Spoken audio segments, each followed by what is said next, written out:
আজকে আমাদের আলোচনায় রোমানিয়ায় হিন্দু ধর্ম সংস্কৃতি নিয়ে। রোমানিয়ায় হিন্দু ধর্মের সক্রিয় অনুশীলনের তুলনামূলকভাবে কম ইতিহাস রয়েছে, যদিও অনেক বিশিষ্ট রোমানিয়ান চিন্তাবিদ হিন্দু চিন্তাধারার আগ্রহ রয়েছে এবং 1989 সালে রোমানিয়ান বিপ্লবের পর থেকে কৃষ্ণ চেতনার জন্য ইন্টারন্যাশনাল সোসাইটির কাজের মাধ্যমে কিছু ধর্মান্তরিত হয়েছে।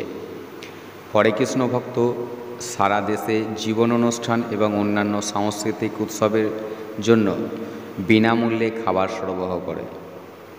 প্রতি বছরে হরে কৃষ্ণ ভক্ত ভগবান জগন্নাথের রথযাত্রা আয়োজন করে এবং হাজার হাজার মানুষ রথযাত্রায় অংশগ্রহণ করে।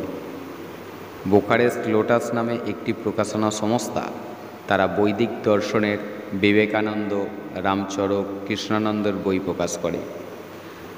সহজ যোগ আন্দোলন একজন মহিলা গুরু শ্রী মাতাজি নির্মলা দেবীর নেতৃত্বে প্রায় 10টি শহরে এই তাৎক্ষণিক যোগ অনুসারীদের সংখ্যা প্রায় হাজার হাজার।